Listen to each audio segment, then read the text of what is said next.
everyone, welcome to my YouTube channel Maths Learning Point. So students, we were discussing about the topic factors and multiples. So factors and multiples क्या होते हैं वो मैंने थोड़ा बहुत common multiples भी साथ में मैंने लास्ट वीडियो में डिस्कस किया था. अगर आप लोगों ने मेरा वीडियो नहीं देखा है तो मैं लिंक डिस्क्रिप्शन में दे दूँगी, प्लीज़ जाकर देख लीजिएगा.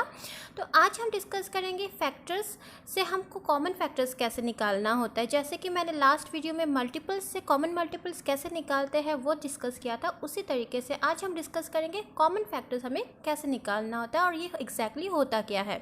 उसके बाद हम देखेंगे कि हाईएस्ट कॉमन फैक्टर्स कैसे निकालते हैं. तो सबसे पहले हम शुरू करते हैं कॉमन फैक्टर्स से. अब बच्चों, कॉमन फैक्टर्स निकालने के लिए हमें क्या करना होगा. सबसे पहले किसी भी वैल्यूज़ का फैक्टर निकालना होगा. कोई भी दो वैल्यू हमें लेने हैं और उनका हमें फैक्टर निकालना है. तो कोई भी वैल्यू, जैसे कि मैं एज एन एग्जाम्पल मैं 36 ले रही हूँ और एक वैल्यू में ले रही हूँ 48. ठीक है. अब यहाँ पर हमने इनका फैक्टर्स निकालना है. फैक्टर्स निकालना आपकी मर्ज़ी है. आप डिवीजन मेथड भी यूज़ कर सकते हो, आप मल्टीप्लिकेशन मेथड भी यूज़ कर सकते हो.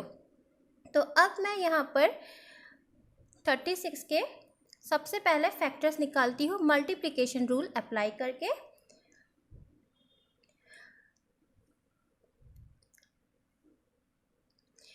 अब मैंने यहाँ पर फैक्टर्स निकाल लिए हैं. ठीक है.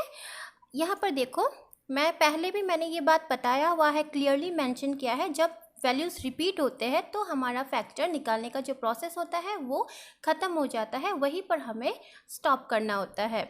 क्योंकि फैक्टर्स के वैल्यूज़ फाइनाइट होते हैं, उनका एक पर्टिकुलर जगह होता है जहाँ से वो अपना फैक्टर्स निकालना, फैक्टर्स देना बंद कर देते हैं. तो यहाँ पर अगर हम देखें 6 के बाद अगर हम निकालेंगे तो हमें अब फैक्टर्स नहीं निकलेंगे, हमें नहीं मिलेंगे. तो अब हमें क्या करना है, यहीं पर हमें रुक जाना है. This is the final stage of our factors. We got our factors. अब हमें और फैक्टर्स नहीं मिलेगा. हम फाइंड कर सकते हैं, आप ट्राई करके देख सकते हो, but you will not get the factors.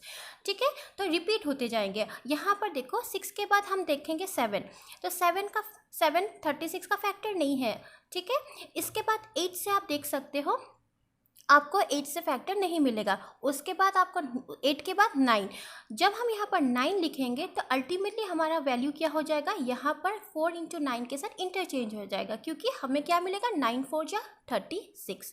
तो अगर मैं यहाँ पर सपोज मैं लिख देती हूँ, मुझे यहाँ पर 9 4 जा 36, ultimately what is happening here, see our values are getting interchange. तो जब वैल्यूज़ इंटरचेंज होते हैं तो हमें क्या करना होता है, रुक जाना होता है. तो इसलिए मैं कह रही हूँ कि हमारे फैक्टर्स यहाँ पर निकल चुके हैं. 6 × 6 जब हमें मिल गया है, that means this is done. Okay. अब हमें क्या करना है, अब हमें 48 के फैक्टर्स निकालने हैं. तो मैं 48 के फैक्टर्स यहाँ पर लिख देती हूँ, क्योंकि पहले मैंने ये सब सिखा रखा है, फैक्टर्स कैसे निकालने होते हैं, क्या करना होता है. तो अगर आप लोग चाहते हो कि मैं और थोड़ा सा इस चीज़ को फिर से एक्सप्लेन करूँ, फिर से इसके लिए मैं वीडियो बनाऊँ, तो प्लीज़ मुझे आप लोग कमेंट कीजिएगा. अब यहाँ पर मैं बस सिंपली फैक्टर्स लिख रही हूँ. जितने फैक्टर्स मुझे मिलेंगे मैं वो बस लिख रही हूँ. तो यहाँ पर हमें 6 × 8 तक आवर फैक्टर्स आर डन. ठीक है. यहाँ पर क्यों मैंने यहाँ पर ख़त्म कर दिया है, देखो 6 के बाद हमें 7 से 48 हमें नहीं मिलेगा. तो अब हमें क्या मिलेगा, 8 6 जा 48. अल्टीमेटली यहाँ पर भी वही प्रोसेस, वही चीज़ है. देखो यहाँ पर वैल्यूज़ इंटरचेंज हो रहे हैं. तो इसका मतलब क्या है, इट मीन्स हमारे फैक्टर्स जो है वो मिल गए हैं. तो हमारे फैक्टर्स क्या क्या है, 1 2 3 4 6 8 12 16 24 एंड 48.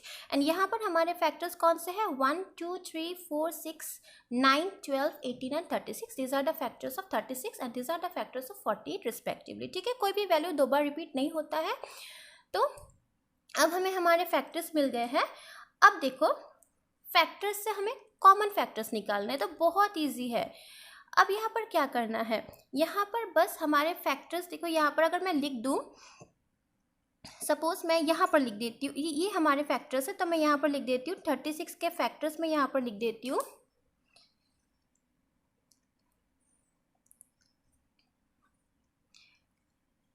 1 2 3 4 6 9 12 18 एंड 36.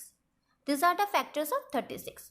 अब मैं यहाँ पर लिखूँगी 48 के फैक्टर्स जो हमें यहाँ पर मिले हैं. मैं यहाँ पर लिख देती हूँ 1 2. आप डायरेक्टली यहाँ से भी कॉमन फैक्टर्स आप लिख सकते हो, कोई प्रॉब्लम नहीं है, बट मैं आप लोग को कोई डाउट ना रहे इसलिए यहाँ पर एक्स्ट्रा लिखा रही हूँ. तो यहाँ पर देखिए 16, 24, 48. तो ये हमारे factors respectively this are the factors of 36 and 48. अब यहाँ पर हमें क्या देखना है, कॉमन फैक्टर्स. अब यहाँ पर कॉमन फैक्टर्स कौन कौन से हैं. देखो 1 जो है, 1 तो हमेशा कॉमन फैक्टर हर वैल्यू का 1 रहेगा ही. तो 1 is the first common factor we are getting between 36 and 48. उसके बाद हमें देखना है कि सेम नंबर्स, सेम वैल्यूज़ यहाँ पर कौन कौन से हैं. तो यहाँ पर आप लोग देखिए सेम वैल्यूज़ यहाँ पर हमें, यहाँ पर 2, उसके बाद 3, उसके बाद 4, उसके बाद 6, उसके बाद 12. तो आप लोग यहाँ पर देखिए 36 एंड 46 के बीच में हमें सेम वैल्यूज़ कौन कौन से मिल रहे हैं, 1 2 3 4 6 एंड 12. और ये जो हमें सेम वैल्यूज़ दोनों डिजिट्स, दोनों वैल्यूज़ में जो हमें ये फैक्टर्स कॉमन मिले हैं, इसी को कहा जाता है कॉमन फैक्टर. तो ये बहुत ही ज़्यादा इजी कंसेप्ट, इसमें कंफ्यूज होने वाली ऐसी कोई बात ही नहीं है. Just the common factors are 1 2 3 4 6 and 12. So that's it. अगर आपको किसी भी वैल्यूज़ का कॉमन फैक्टर निकालना होता है तो बस आपको पहले सबसे पहला काम क्या है हमारा, हमें correctly we have to find the factors. The first thing we have to find the factors correctly. अगर आपके फैक्टर्स करेक्टली निकल गए हैं तो कॉमन फैक्टर्स आपका कोई डाउट ही नहीं है कि ये गलत निकलेगा. बस आपको सेम वैल्यूज़ जो है उन्हीं को यहाँ से छांट कर just you have to write the common factors.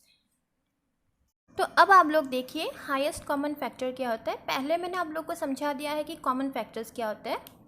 किसी भी दो फैक्टर्स के जब कॉमन वैल्यूज़ हमें मिलते हैं वो हो जाते हैं हमारे कॉमन फैक्टर. अब उसके साथ जब ये हाईएस्ट वर्ड ऐड होता है इसका मतलब है सबसे बड़ा. हाईएस्ट मतलब बड़ा, ये आप लोग को पता है.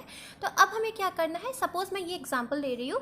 अब इसी वैल्यू का सपोज़ अगर मैं आप लोग को पूछूं कि 36 एंड 48 का हाईएस्ट कॉमन फैक्टर कौन सा है, तो हमें यहाँ पर देखना है कि सबसे बड़ा वैल्यू कौन सा है. तो इनमें से सबसे बड़ा value obviously 12 is the highest value among all this value. तो अब हमारा यहाँ पर कौन सा हाईएस्ट कॉमन फैक्टर हो गया, ये जो 12 है, this is our highest common factor. तो ये अब मैं यहाँ पर लिख देती हूँ highest HCF, highest common factor. तो हाईएस्ट कॉमन फैक्टर का आपका शॉर्ट फॉर्म होता है HCF. तो और एक मैं एग्जांपल लेती हूँ 66 एंड 32. ठीक है, अब हमें सपोज 66 एंड 32 के हाईएस्ट कॉमन फैक्टर्स चाहिए. तो इसके लिए हमें सबसे पहला काम क्या करना है, सबसे पहला जो हमारा काम है वो है फैक्टर निकालना. तो आप लोग सबसे पहले इसका फैक्टर निकालिए. अब हमारा यहाँ पर 611 या 66 हो गया है, हमारा फैक्टर निकल गया है 66 का. अब हम यहाँ पर निकालेंगे 32 का. तो मैं यहाँ पर बस सिंपली आपको फैक्टर्स निकाल के दिखा रही हूँ. आई होप आप लोगों को अब तक तो समझ आ चुका होगा फैक्टर्स कैसे निकालते हैं. तो बस यहाँ पर मैं एक्सप्लेन नहीं कर रही हूँ, मैंने यहाँ पर फैक्टर्स निकाले हैं क्योंकि अब मुझे यहाँ पर क्या करना है, आप लोग को दिखाना है कि हाईएस्ट कॉमन फैक्टर कौन सा है. तो अब देखिए ये तो हमें हमारे फैक्टर्स मिल गए हैं. यहाँ पर देखिए ये 1 2 3 6 11 22 33 66, these are the factors of 66. And 1 2 4 8 16 32 are the factor of 32. यहाँ पर सबसे पहला जो कॉमन वैल्यू है, मैं यहाँ पर अब अलग से यहाँ पर जैसे मैंने यहाँ लिखा था उस तरीके से मैं यहाँ पर नहीं लिख रही हूँ, बस डायरेक्टली मैं यहाँ पर आप लोग को दिखा रही हूँ. देखिए यहाँ पर 1 जो है वो कॉमन फैक्टर है, लेकिन 1 कॉमन फैक्टर है बट स्टिल हमारा जो, अब देखिए दूसरा फैक्टर्स और कौन सा है वो हमें देखना है. अब देखिए दूसरा कॉमन फैक्टर हमें कौन सा मिल रहा है, यहाँ पर ये 2 मिल रहा है. ओके, अब देखिए दूसरा हमें ये 3 देंगे. क्या यहाँ पर ये 3 है? नहीं है. क्या 6 है?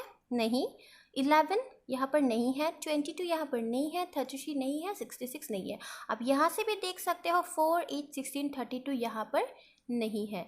तो इसका मतलब अब हमें कौन कौन से फैक्टर्स मिल गए। मैं यहाँ पर सबसे पहले लिख देती हूँ कॉमन फैक्टर, तो आप लोग को समझने में थोड़ा सा इजी रहेगा। अब हमें यहाँ पर कॉमन फैक्टर्स कौन कौन से मिल गए हैं, 1 and 2 ओनली।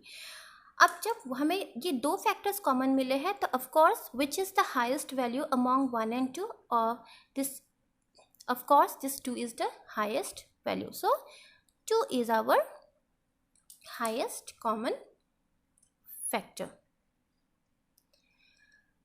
तो यही है हाईएस्ट कॉमन फैक्टर का कंसेप्ट। कॉमन फैक्टर का कॉन्सेप्ट एंड फैक्टर तो आप लोग को मैंने पहले ही समझाया है। अगर नहीं आप लोग को समझ में आ रहा है तो प्लीज़ मुझे कमेंट कर दीजिएगा। मैं फिर से आप लोग को एक और वीडियो लेकर आऊँगी फैक्टर निकालने का, मल्टीप्लिकेशन एंड डिवीजन से कैसे निकालना होता है मैं फिर से एक्सप्लेन कर दूँगी। और मैं वीडियो लिंक जो मल्टीपल वाला कोई है वीडियो वो मैं लिंक डिस्क्रिप्शन में दे दूँगी, प्लीज़ आप लोग जाकर उसे एक बार चेक कर लीजिएगा। तो आज के लिए इतना ही। अगर आप लोग चाहते हैं मुझसे और ज़्यादा टॉपिक्स मैं आप लोगों के लिए लाती रहूँ, अगर आप लोगों को किसी टॉपिक में स्पेशली कोई डाउट है तो प्लीज़ मुझे कमेंट करके बताइएगा। और साथ में अगर आप मेरे चैनल में नए हैं तो प्लीज़ मेरा चैनल सब्सक्राइब कर दीजिएगा, बेल बटन हिट कर दीजिएगा और साथ में प्लीज़ लाइक कर दीजिएगा। इससे मुझे मोटिवेशन मिलते रहेगा आपके लिए नए नए वीडियोज़ लाने के। Thank you, bye bye.